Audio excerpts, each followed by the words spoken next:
Hi, Bloody Recapped here. Today I'm going to explain a dramatic film, based on real events, The Birdcatcher. Keep your eyes open and stay focused. The epicenter of World War II, Norway, 1942. A girl named Esther, preparing for a theatrical hearing on Monday, with a sincere desire for everything to go perfectly. She blazes in front of her parrot, Billy, with her makeup. She comes at her mother's and she notices that Esther is wearing her pendant, but soon offers to listen to the radio, which is hidden in a chair. Esther is looking at fashion magazines, but hears a knock on the window. It turns out to be Petter, who calls her outside. A neighbor stops her in the hallway and asks her to find her son Ola in town.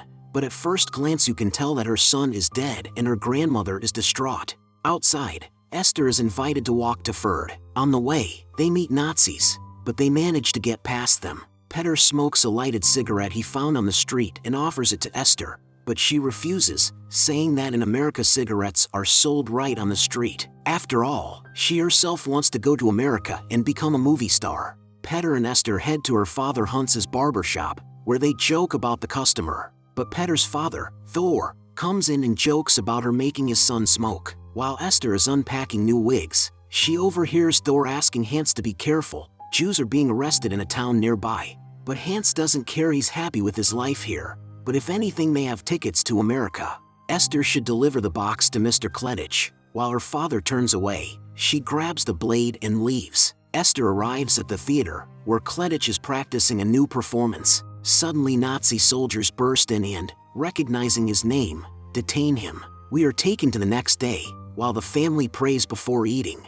The radio announces that Henry Kledich was executed yesterday. Her father does not give Esther any encouragement, so she goes to a neighbor's house to play cards. A little later, she watches as Thor is put to the firing squad, but it turns out to be just a bad dream. At night, Nazis come to their house and take her father away, and Esther asks Thor to help her get her father back, but he only walks away in silence. The father is driven into a car, and Esther catches up with Thor. He asks to give this note to his mother. They quickly pack up and go down to the car on which they will be escaping. The driver says no birds and kills the parrot. Esther pounces on the man, but Thor calms her down and asks her to be quiet until they leave town. And Petter gives Esther a note when he says goodbye and says it's for the movies. On the road, she falls asleep and dreams about her father, but she wakes up to the screams of the Nazis, who ask everyone to leave the car. Her mother hides Esther in the secret compartment of the car, and they take her out and we hear gunshots. As the car drives away, she gets out and takes her backpack and jumps off the car. She then tries to crawl to the shore. She throws away her red coat and goes on her way. In the woods, she sees a guy named Axel chopping wood, but when he hears rustles, she hides. Then she tries to follow him unnoticed. When Axel comes home and tells Fred that he saw someone in the woods, he only bullies him. But his mother intervenes and their father separates them. When the Nazi cars arrive, the family greets the soldiers and they tell them that they have one runaway, a Jewish girl. Axel takes the Nazi suitcases into the house and looks in her direction, and when he goes inside, she decides to run away before anyone sees. By the roadside, she finds a broken mirror that they took with them from home. A little farther away she finds her mother's body. Axel appears behind her and asks her to be careful. Anyone could track her down, and then he hides her in his barn. When he finds her papers, he says he knew she was the one his father hated more than the British. He brings her the boys' clothes and suddenly they hear music. It turns out to be fascists having fun and dancing, but the boy is suddenly called by his father, and he asks her to sit quietly. The next morning her coat is stuck under the bridge, and Axel watches Esther sleep. Their conversation is overheard by Fred, and he is about to go upstairs, but Esther cuts the rope and Fred falls unconscious. The mother, Anna, arrives, and Axel says that Fred is drunk. Also the father comes up and asks Axel to get Fred into the house, and Esther tries to escape. She runs through the woods, drinks from the creek, and then eats the sandwich Axel brought her. She sees planes flying through the sky and goes to sleep in the snow, while she dreams again of her dream of being an actress, where only her mother applauds her in the audience. When she wakes up, someone has lit a fire, but no one is around. She decides to burn her photos with memories of the past, and then she puts the blade her father used behind her neck. In the morning, she throws herself in front of a German car. They take her for a guy and take her to their car. Then they bring her to Axel's house. Esther tells him that his name is Ola and his family was killed by British bombers and then he was lost in the woods. The German asks the head of the family, Johann, to keep Ola to help them with their labor. They could use the extra hands. Axel comes to her bathroom and she tells her that if they thought she was a boy. While feeding the pig, she hears the noise of cars driving away outside and climbs into the German barracks. She is looking for something on the map, but hears someone come in. It turns out to be an officer, Henry Cross, who wants to have fun with Anna, but before doing so he gives her a gift, which she should open a little later. After kissing her, he leaves. Ola offers to help Anna and tells her that he had such a beautiful mother just like Anna. The father arrives and does not understand why dinner is not yet ready, as if his wife has been idle all day. And when Fred pounces that there will now be 5 of them at the table, the father says that, unlike him, Ola works and Fred only lives here because he is his brother. Mom puts the kids to bed and says goodnight. Esther offers to dream and make a snow angel, but Axel's angel looks more like a shot bird. Esther tells him that she wants to be an actress and her father promised to fly to America, but he was killed. They spend time together, and in the evening she shows her talent as an actress to Axel. The next morning, father tells him that he is leaving for another city to represent a political campaign, and Ola remains in charge. But father wants to visit his grandmother, so Ola asks him to tell her that he is all right. At lunch, Anna says she wants to go to the movies, but the children ask to go with her and she agrees. Herman will take them to town. On the street, Esther tells him that it takes 6 hours to get from the movie theater to the Swedish border. There is a shelter there. She saw it on a Nazi map. She should escape before his father returns. Suddenly, Axel asks her to run away with her, and she agrees. At the movie theater, she notices an empathy between Anna and Herman, which they immediately interrupt. Esther tells Axel it's time to go, but he seems zombified by the Nazi film. They return to the car and Esther realizes that they failed to escape because of Axel. At home, she blames him for disrupting the plan and he starts beating himself up and Esther tries to stop him. But Anna comes running in and Esther tries to escape. When Anna catches up with her and pushes her up against the wall, she realizes that Ola is the girl. She tells her that she is Jewish and Axel was helping her. Esther asks not to tell anyone, and she won't tell anyone about Anna's relationship with Herman. But Anna asks her to go up to her room because if she is let go, her father will suspect something.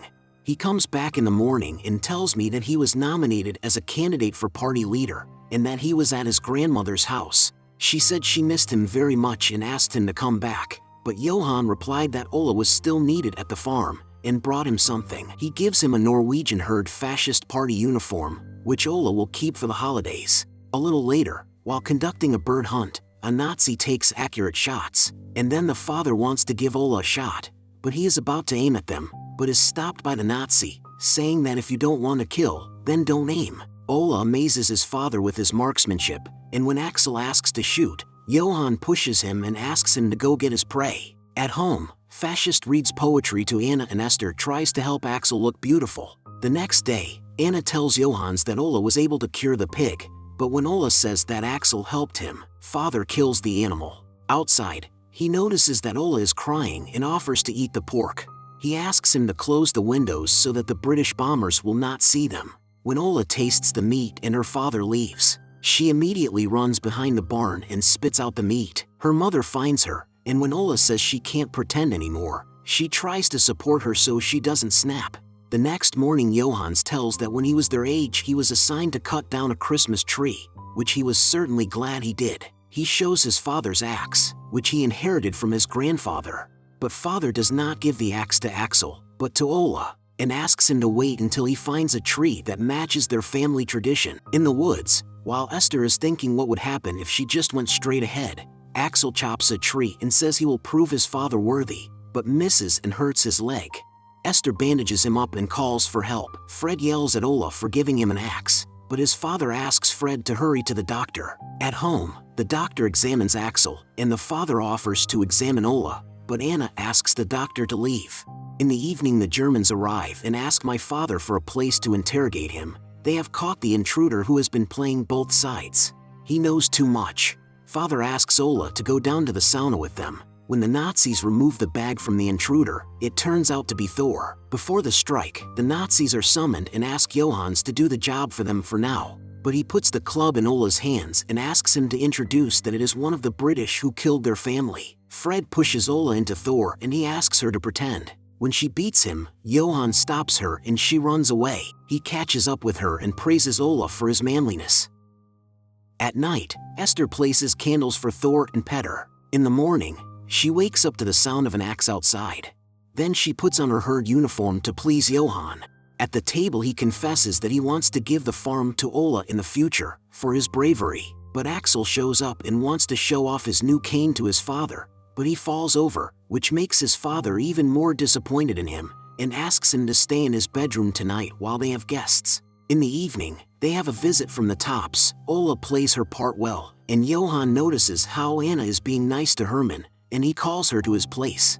At the house, he beats her and leaves. Ola approaches her and offers to cover up her bruise with makeup to make her look beautiful at the table. In their girl talk, Anna discovers that her real name is Esther. When she comes downstairs, she is called by Fred to have a drink with him. He calls her a strange boy and they have a couple of drinks. A little later, Johan, the head of the family, makes a toast to the prosperity of their people. Anna throws him a piece of meat on his plate, while Herman, she does it carefully. The leader suggests that Johan be made the new head of the party, but before that, he must agree to confiscate the farm for the needs of the army, but he does not give a clear answer. In the kitchen, Anna has a drink and tells Esther that she is leaving tonight with Herman and will take Axel with her, but Esther advises against it. Herman is worse than Johan because that pendant belonged to her mother. Ola tries to find Axel. He is asleep in the attic. When she tells him that his mother is about to leave, he thinks that everyone is leaving him and starts beating himself up. To calm him down, Esther kisses him, but Johan comes up to the attic.